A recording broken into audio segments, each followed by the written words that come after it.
Hello and welcome to Better Offline. Of course, I'm your host, Ed Zitron.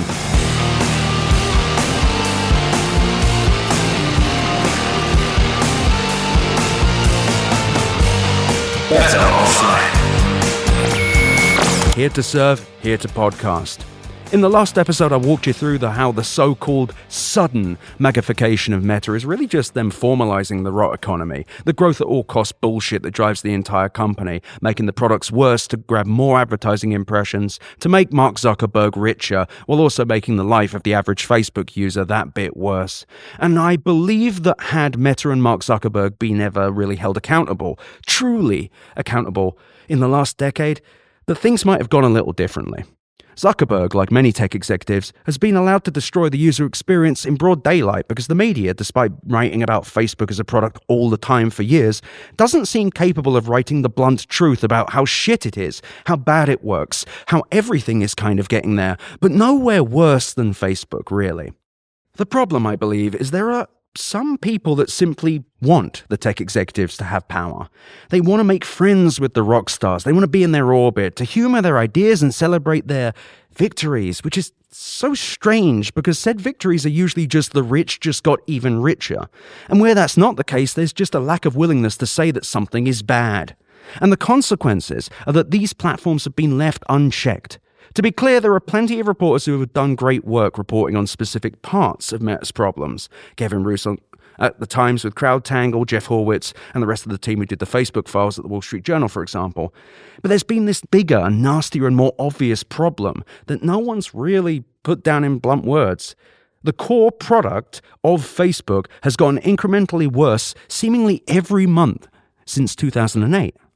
And while I understand that it's hard to just write thing bad every week, but I fucking do it, journalism is fully capable of doing this in other ways. Think about it, when they write about crime or wars, how is a social network used by billions of people less important than that? Or less important than how many people have allegedly broken into a CVS cabinet? If a tanker overturned on a highway spilling various poisons and acids and such into local water sources and burning people alive in the middle of a fucking freeway, that would be news, right? But somehow billions of people being actively misled, manipulated, and harmed every single day just isn't relevant. Now, one argument might be, well, it isn't really clear what the harms of social media are. We have some reporting, but it's just not that obvious. Well, my retort's also fairly obvious, and goes back to something I just said. The media seems fully capable of writing about the rise of retail theft, for example, and that led to a whole thing with pharmacies, like I mentioned, locking entire parts of the store behind plastic. And it wasn't obvious whether this was a real problem, but it didn't stop the media writing hundreds of thousands of words about how dangerous cities had got, how dangerous, this retail theft, it's all happening. And again, it wasn't necessarily based on anything other than editorial vibes and whoever picked up the tab at Balthazar that week. It was craven. But at least could we do like a craven thing with Facebook? Because if streets were littered with needles and corpses and fires and trash and violence, you would expect the news to cover that. Why isn't Facebook treated the same way? Why aren't social networks treated the same way? We can do this paranoid, xenophobic shit. We can do this thing where we say TikTok is manipulating people with their algorithms, as if Meta isn't doing the same thing with theirs. But let's take it an abstraction above that and just look at what we're really dealing with here. Facebook is used by billions of people. It is a platform that probably has more effect on the people that use it than many forms of entertainment, by congressmen even, by local officials. People are more aware of the things they see on social media than they are of, like, civic things. And I really want to be clear, with that level of exposure, with that many people affected by how bad Facebook has got, we should be treating this like a mass casualty event, like a mass poisoning. We should be looking at the quality of these platforms, but none worse than Facebook, and saying, what is being done to people? And it's not just about misinformation.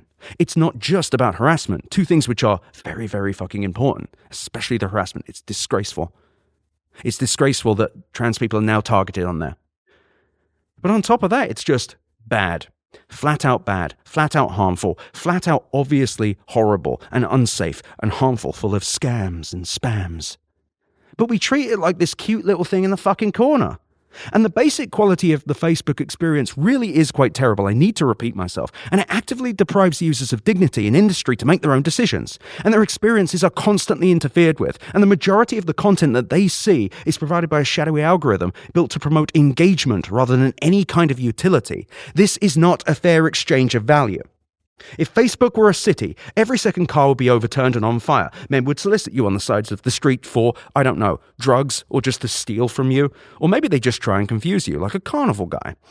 Random people would just bark at you from their windows, I think. People would be just throwing feces out the fucking window. And the governor would be actively selling pardons on television every day. If that was happening in a city, that would be news. But it happens on Facebook. It happens on Facebook every day. The harms have been here for years, and we as the media have done jack fucking shit. You can report on the obvious things, on the research, on the harms that Facebook knows. Fine. Actually need to do that. We need that journalism. But on top of it, we need to treat this platform as how harmful it is, but also how harmful it's going to get. And like I said last episode, it's been like this for a while. And it's kind of a comfortable lie, I think, to say that Meta's suddenly done something bad here, because it gives the media and society kind of a free pass for ignoring this gaping wound in the side of the fucking internet. Two of the world's largest social networks are run, and have been run, with this blatant contempt for the user, misinforming and harming people at scale, making the things they want to see harder to find, and swamping them in this endless stream of sponsored and recommended content that either sells them something or gets them to engage further with the platform, with little care as to why they be doing so, other than the fact that all things are justified under growth. Worse still, there have been some members of the media that have actively worked to support and celebrate what Meta has done for years. You'll never guess that I'm referring to Casey Newton of Platformer, who's done an admirable job, I will repeat myself, covering Meta in the last few weeks and the horrifying anti-LGBTQ things that Meta has been doing. But it's also really important to note that Casey was cheerfully covering Zuckerberg and, I quote, his expansive view of the future as recently as September 25th, 2024. And he happily published how, and I quote again, Zuckerberg was back on the offensive, somehow not seeing anything worrying about the fact that Mark Zuckerberg's shirt referenced Julius Caesar, the historic dictator that perpetuated a genocide in the Gallic Wars. Like, this is who he was months ago. Where was the alarm then? Where was the worry then? But don't worry, I'm not remotely done with you, Casey. Yet Casey felt it unnecessary to mention at any time how utterly atrocious Facebook has got. But he'll happily quote Mark Zuckerberg saying things like, in every generation of technology, there is a competition of ideas for what the future should look like. Yet the most loathsome thing that Casey Newton published was the following. And I quote, and all of these will be linked to in the notes, don't worry. But it left unsaid, it referring to Meta, what seemed to be the larger point, which is that Zuckerberg intends to crush his rivals, particularly Apple, into a fine pulp. His swagger on stage was most evident when discussing the company's next-generation glasses as the likeliest next-generation computing platform, and highlighted the progress that Meta had made so far in overcoming the crushing technological burdens necessary for that to happen. And Meta also failed to capture just how personal all this seems to Mark Zuckerberg. Burned by what he has called the 20-year mistake of the company's reaction to the post-2016 tech backlash. Very weird that's not 20 years. And Zuckerberg in this case, quoting again, is long haunted by criticisms that Meta has been nothing more than a competition-crushing copycat since it released the newsfeed. Zuckerberg has never seemed more intent on claiming for himself the mantle of innovator. Well done, Casey. Great fucking journalism there, mate. Shit, not a dry seat in the house. Ridiculous, cowardly, paper tiger analysis, stenography for the powerful, master's deep thoughts. This specific paragraph is exactly where Casey Newton could have said something about how worrying Mark Zuckerberg modeling himself on a Roman dictator was. I don't know, maybe he could have brought up how the company was, despite oinking about how it's building the future, letting its existing products deteriorate as it deliberately turned the screws to juice engagement. Casey Newton has regularly and reliably turned his back on the truth that Meta's core products are really quite bad in favor of pumping up various AI products and vague promises from Zuckerberg about a future that just arrived and fucking sucks. The reason I'm singling him out, by the way, is that it's very, very, very, very important to hold the people that helped Mark Zuckerberg succeed accountable, especially as they attempt to hint that they've always been an aggressive advocate for the truth. Casey Newton is fully capable of real journalism, as proven, by the way, by his recent coverage. But he's chosen again and again to simply print whatever Mark Zuckerberg wants to say.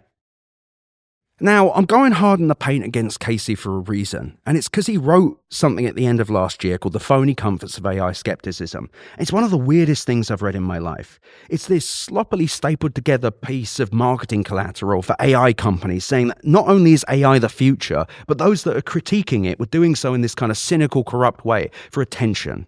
And he singled out one person, Gary Marcus, who's an independent critic. I've had my issues with Gary, but let me tell you something. If you're singling out a writer, you'll do it again. You'll gladly choose an independent writer and single them out. Now, I should be clear, I'm doing the same thing with Casey right now, but Casey has a bigger audience than I have. He has more connections. He's more powerful, ostensibly. But on top of that, when you choose to single out a writer who is critiquing the powerful, what are you doing? Who do you work for, Casey? I'm not done with you, not remotely. I've got plenty more to say here, but I think the biggest question I ask for Casey Newton is, who are you defending? What are you defending? What is it you do every day? Who are you writing for? Because if you're going to choose an independent critic, a critic who is critiquing multi-billion-dollar companies, to what end are you doing so? What are you defending? But let's keep going, though, because there was also another thing that Casey said that I just didn't like. Right at the end, he said, and I quote, that he was taking detailed notes on all bloggers writing financial analyses suggesting that OpenAI will go bankrupt soon because it's not profitable yet. Oh, Casey, who could you possibly be talking about there? I'm not going to say who I think it is. I'm just going to say this. I do not like bullies, and I do not like threats. Suggesting that one is taking detailed notes on bloggers is an attempt to intimidate people that are seriously evaluating the fact that OpenAI burns $5 billion a year and has no path to profitability. I don't know if this is actually about me, and I don't really give a shit. But I will tell you something, Casey. Actually, I'll tell you two things. One, don't fucking threaten people. Don't talk about taking detailed notes on people. You have power. You have a platform. You have responsibility to young journalists as well as to yourself. And you seem to have given up on all the rest of it. You seem to have lost your way. But then there's the second thing, which is, Casey, I've been taking detailed notes on you for some fucking time.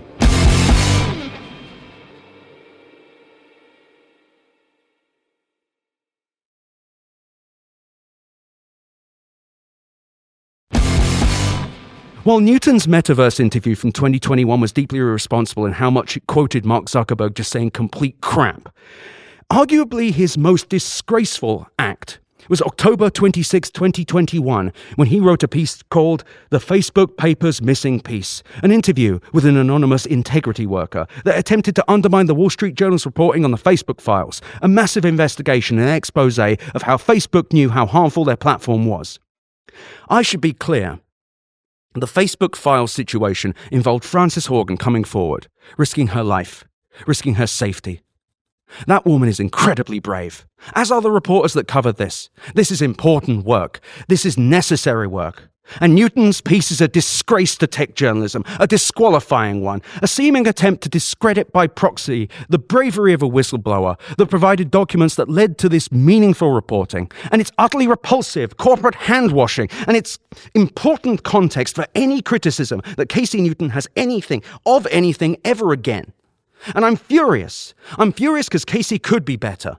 I believe that Casey could actually do meaningful things, and we need you right now, Casey. We need you to fucking start working again. And indeed, I think the only comfortable thing I hear, or at least feel, is reading how much of the powerful's messaging you like to share. Casey Newton argued that while AI companies have hit a scaling wall, it's actually okay. Don't worry, I'll have plenty of links in the notes. That NFTs went finally mainstream in 2022. They didn't. He argued that Clubhouse was the future and that live audio was Zuckerberg's, and I quote, big bet on creators in 2021 due to, and I quote again, the shift in power from institutions to individuals. I should add that Facebook shut down their podcast service a year later. And he also added, and I can't see the full text here because it's paywalled, that metaverse pessimists were missing announcing something because Meta's grand vision was already well on its way. He wrote this in November 2021, by the way. He also added that Meta's leadership changed its mind about its name because Facebook was not the future of the company. Maybe that was accurate? I don't know.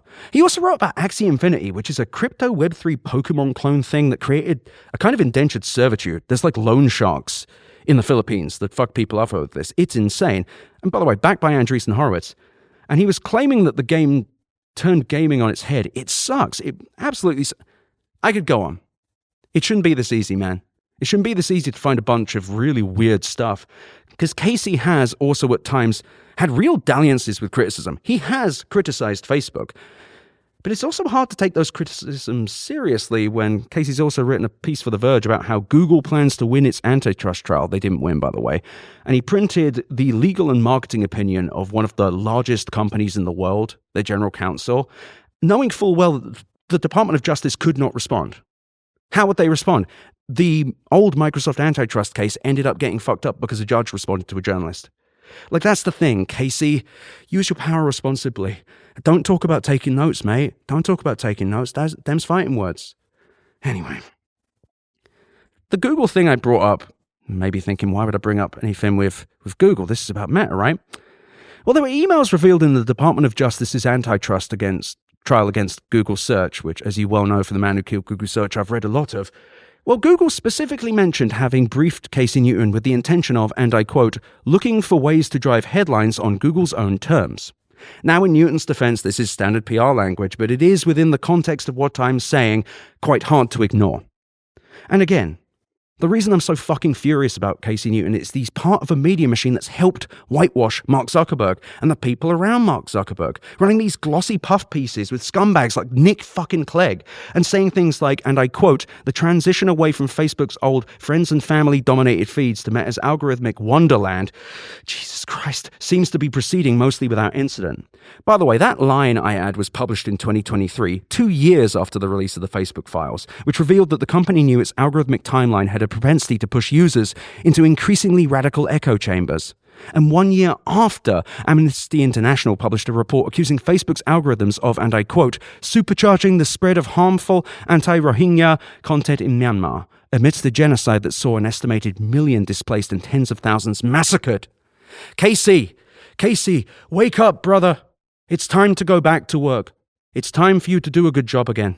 Casey has spent years using his platform to subtly defend these companies that actively make their shit worse. And he occasionally proves he can be a real journalist. There is a whole series of articles he wrote about the acquisition of Twitter by Elon Musk that was genuinely important, fighting for workers as well as members of the platform, decrying horrible things that Elon Musk was saying and doing. You can do this, Casey. You can actually do this. But then it feels like you slip back into, am I being too mean to Meta? I'm not going to single Casey out further, and I really want to make it clear, my frustration here isn't that I think Casey's stupid or poorly connected. Quite the opposite. I think Casey's quite smart. I think Casey's fully capable of doing this. It's why it's so sickening when you go and look back and see what he's done. And I really need you to know how important it is to have really great independent writers and not have them scared to do things because a guy who clearly has some allegiance with the powerful wants to scare them. You can't scare Gary Marcus. Nothing scares Gary Marcus. It's actually kind of remarkable. Actually kind of weird. But this isn't about Gary. Now, the media and people like Casey, and this is another frustrating thing as well, they're super influential over public policy and the overall way that society views and judges tech. As an experienced, knowledgeable journalist, Casey is too regularly chosen to frame fair and balanced as, let's make sure the powerful get their say too. As I've said, and I will continue to say, Casey is fully capable of doing some of the literal best journalism in tech. And I always cite his Facebook moderation stuff. It's really good. He fought for people that were victims of a horrifying corporate machine. Yet he keeps choosing not to do that, and I don't know what it is. I actually don't consider Casey and Kara Swisher the same thing.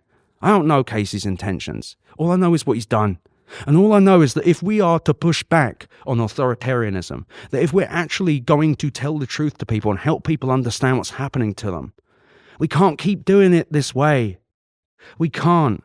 And the cost of doing it this way is that the powerful have used people in the media as mouthpieces to whitewash these horrible little fucking product decisions, these terrible things they've done. And I don't know why, Casey, I mentioned it, like, I don't know his intentions.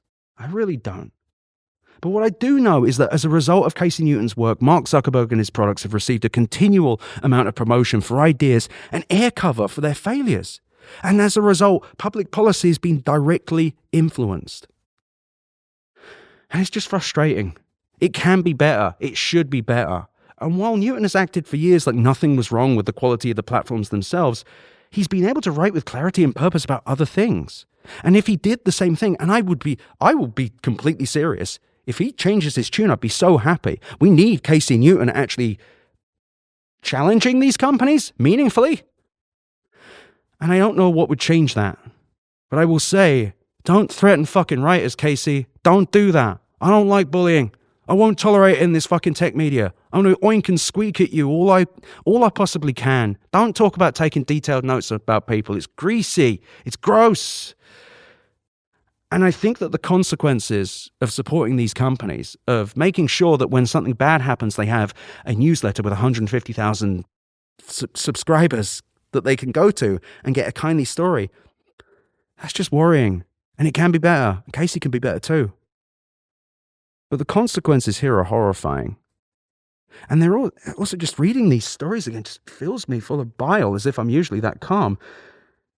Putting aside the fact that Mark Zuckerberg is this horrible career liar and this charlatan, he's deliberately hurting billions of people.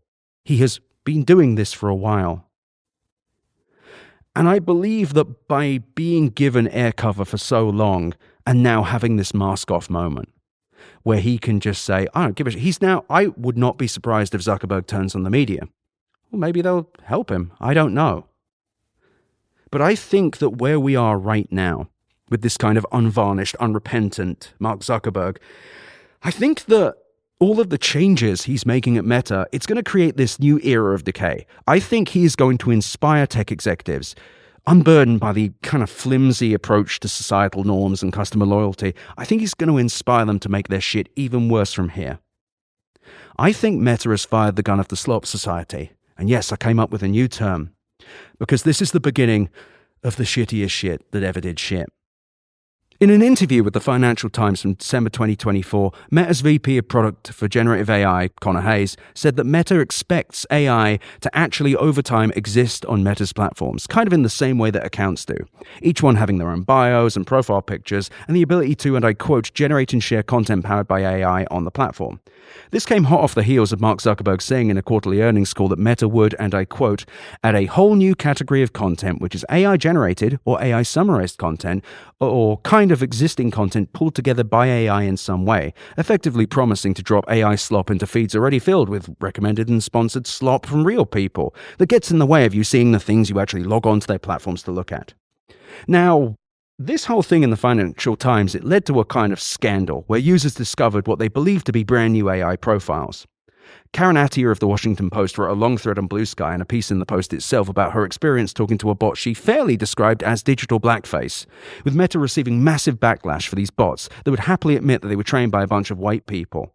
It turns out, by the way, that these bots had been around for over a year in various forms that were so unpopular that nobody really noticed in 2023 until the Financial Times story came up at the end of 2024, leading to Meta deleting the bots, at least for now, though I'm hearing reports you can still get to them if you really need to talk to a ChatGPT version of what someone who thinks a gay black person is. And I'm really describing the literal bot here. Liv is the name. Really disgusting stuff. And I'm 100% sure, by the way, that these chatbots are coming back, because it's fairly obvious that Meta intends to fill your feeds with content, whether it's entirely generated or recommended or summarized or whatever it is. And AI-generated slop's already dominating the platform. And as discussed earlier, the quality of the platform itself has already fallen into a kind of ultra disrepair, mostly because Meta's only concern is keeping you on Instagram or Facebook so that they can show you more ads or content that they've been paid to show you, even if the reason you're seeing it is because you can't find the things you actually want to find. And I keep repeating that point for a reason, because that's how Meta makes money.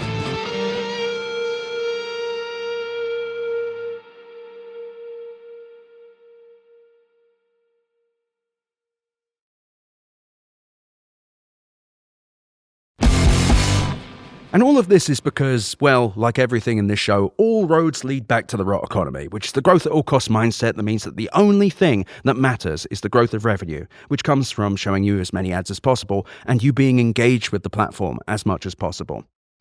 But I'm going to be honest, it's almost ridiculous to call us users of Facebook at this point. We don't use Facebook. Facebook uses us. It's trite, but it's true. We're victims. We're all victims of the rot economy. And I said it at the end of last year, but with Facebook, I really think it's at its most grotesque. We're not users. We are the used. We're the punished, the terrorized, the tricked, the scammed, the abused. We're constantly using this app, trying to get things that we actually want. We're constantly forced to navigate through layers of abstraction between the thing we're allegedly using and the features we'd like to use. It's fucking farcical how little attention has been given to how bad tech products have gotten, and few have decayed as severely as Facebook thanks to this near monopoly they have over social media. I, personally, would rather not use any of their products, but there are people I know who really only speak to me on there, and I know many people who have the same experience. Don't call me a loser.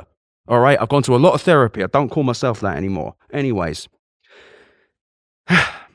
Zuckerberg and his people are intimately aware, though, people don't really have anywhere else to go, which, along with a lack of regulation and a fairly compliant media, has given Mark Zuckerberg and Meta permission to do just about anything they want to increase advertising impressions, which in practice means giving you more reason to stay on the platform, which means putting more things in the way of what you want to see rather than creating something you'd want to see in the first place.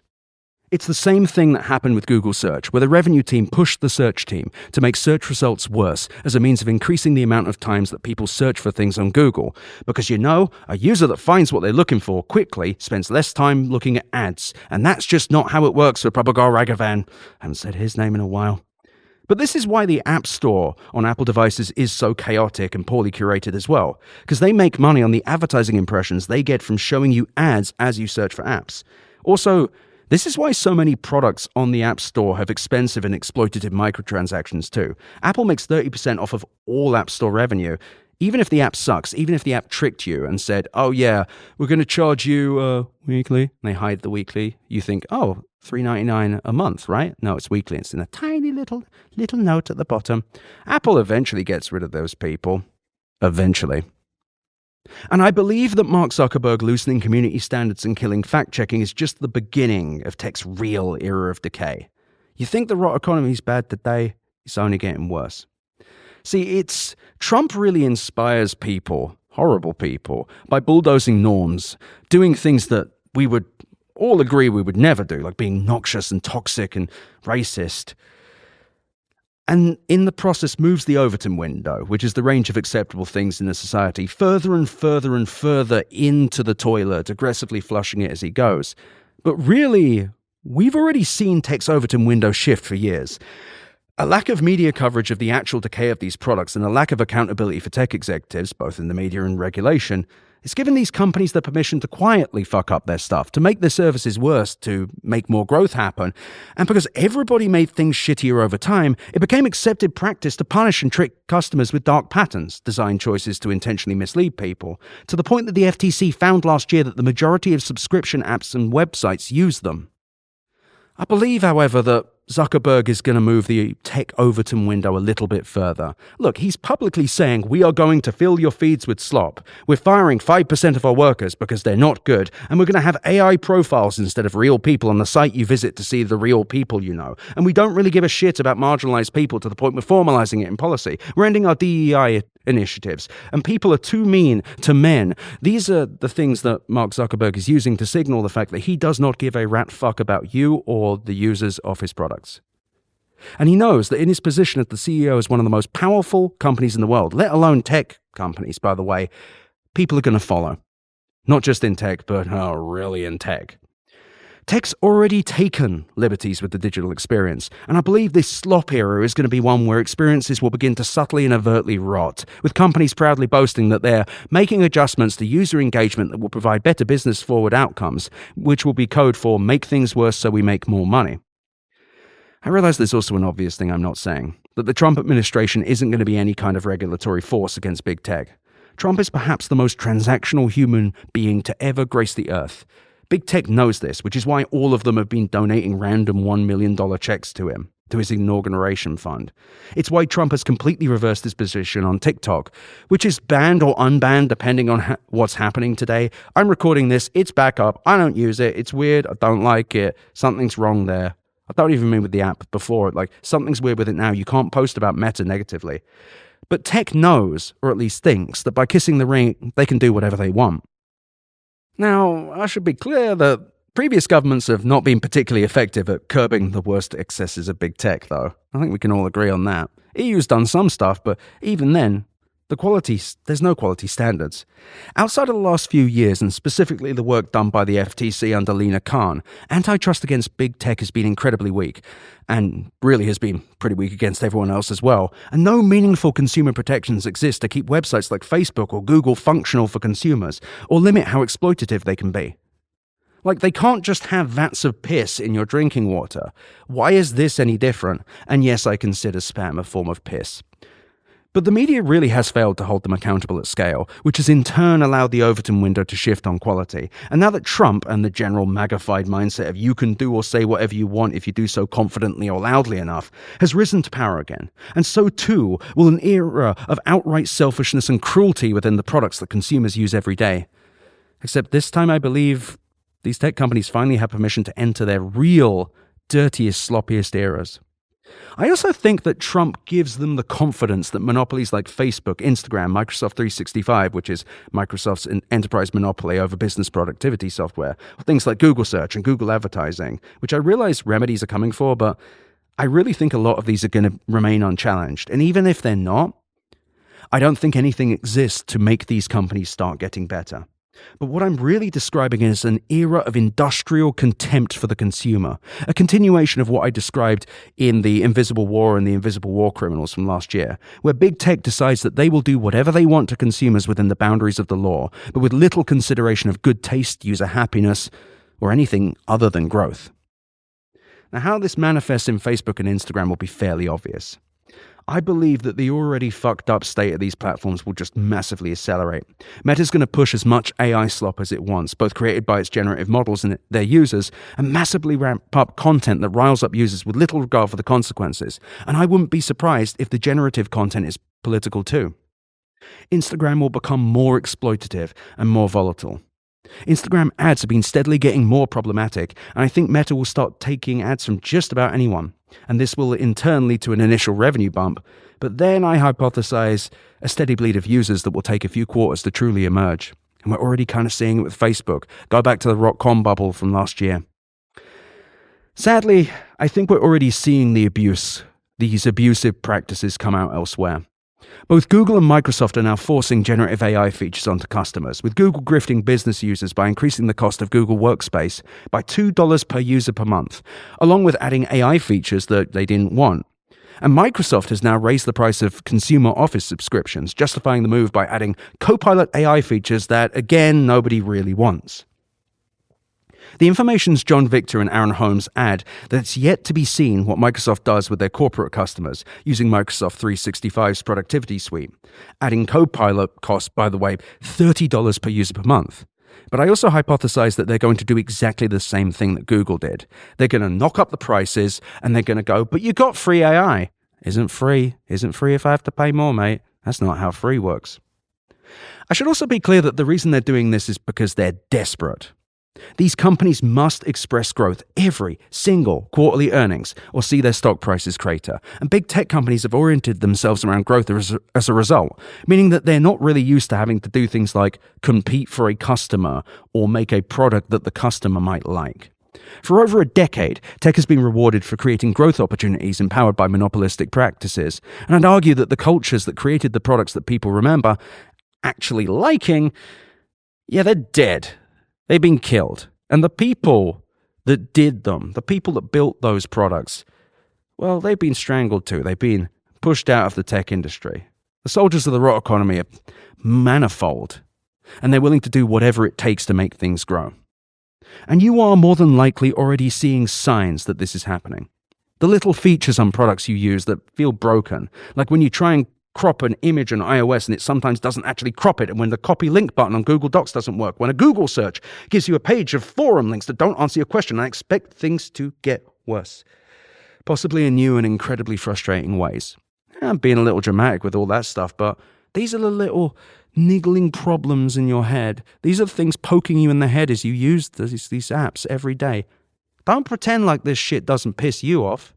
Don't pretend that the little interruptions, the little problems you get from these things don't annoy you. And if they don't, great. I wish I could engage with your level of calm. I'm very mentally healthy. It may not come across in the podcast, but I find these things just very frustrating because there's no way in hell that the people using these products don't see them.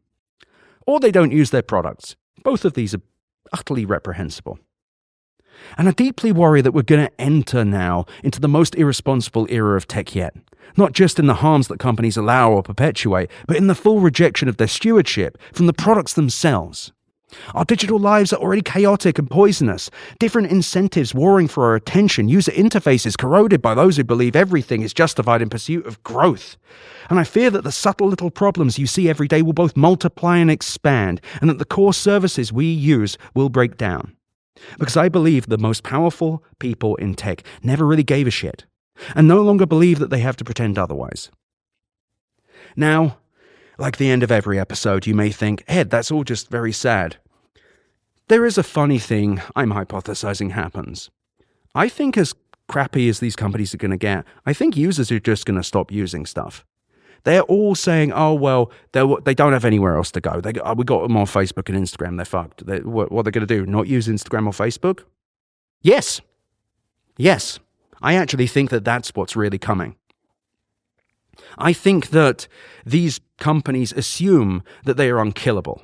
They assume that because they've never really been held accountable, not by governments, not by the media, though there are people in the media who have, nevertheless, never consistently accountable, and certainly not for the quality of the services they provide. They're arrogant. They're lazy. There are probably startups that could come for them. There are genuinely ways that these companies can be stopped. And though they may be unrepentant in the dog shit they serve you, they're only doing that because they're desperate, but also because they don't think there's ever going to be other competition. And history has kind of proven that that never happens, that there is always a bigger fish, to quote Qui-Gon Jinn in The Phantom Menace. Classic movie about trade. Anyway, point I'm making is nothing is unkillable. Nothing's unstoppable. Every empire, even the worst one, ends. There is a good chance in the next 10 years that Meta actually collapses. Mark Zuckerberg is doing this meaningless, fake masculine bullshit because he realizes he doesn't have much left. He may have all that money, but his platforms suck. His users hate them. He's twisted and hurt people, billions of people at a time. He knows that the party's ending. Online advertising is falling apart. I think things are going to get very interesting in the next years, and frankly in the next months. But I'll leave you with some hope again. None of these companies are unkillable. Every single company in tech history that's thought they were died. MySpace died, and yeah, it was a different circumstance. But Meta, while they may seem unstoppable, relies on advertising for 99% of their revenue. Things like ad blockers. Things like even subtle changes in the EU about how ads can be served to customers. Like the opt-in feature for ads is deadly for them. If anything happens to online ads, Meta will die. AI is not going to save them. AI will not save Mark Zuckerberg. And if he truly pulls the top off of this and says, you know what, I'm just going to serve them shit at scale. I'm just going to slop them up. AI slop in every profile. No one's going to go on Facebook anymore. They're already losing traffic. And if they do that to Instagram, which is the one meaningful thing they still have, they're completely double fucked. And if you think that Google search can't be competed with, I don't even think that that's the case either. I think the remedies of that trial mean that they have to start sharing their search data. All of these companies can be beaten, with or without regulation. But it also starts with not using their shit anymore. I'm really working out how I can start deleting myself from these services. I don't know how I'm going to do it. I'm already going to delete myself from Threads after this. I need Instagram. There are people that I can't talk to elsewhere. I don't know. Not super close friends or just people that like talking on there more than elsewhere. Some of you probably feel like that too. Don't give up hope, all right?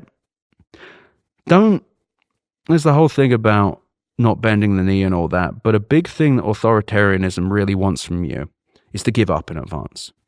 It's not just about controlling you.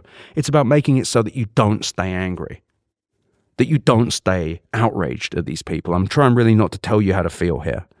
I'm just saying, if you feel the frustration with these companies, all that these people, Zuckerberg especially, have is their names. You think Mark Zuckerberg's going on the Joe Rogan Experience and going, men are mistreated because he's secure? No. All of these men, all they have is their names. So talk about the things they've done. Tell people about how bad Facebook is now. Maybe they know. Maybe they've never really looked close enough. I can't give you the exact skeleton key to life, but I can tell you, things get better through discussions. Things get better through everybody agreeing that things should be better. It's a start. I really appreciate all of you listening to this show. Better Offline's going to be so weird this year. The whole talk radio segment was so good in CES, and I enjoy doing them in person at the beautiful iHeart radio studios in New York. If you've made it this far, you must really like my voice, so thank you for listening. We will be back next week. We'll be back next week with another talk radio segment. Thank you.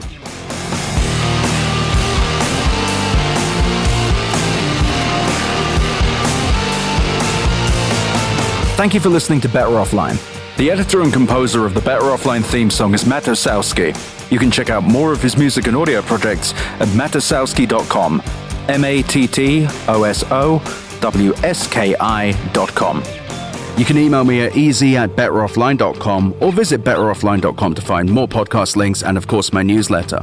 I also really recommend you go to chat.wheresyouרד.at to visit the Discord and go to r/betteroffline to check out our Reddit. Thank you so much for listening.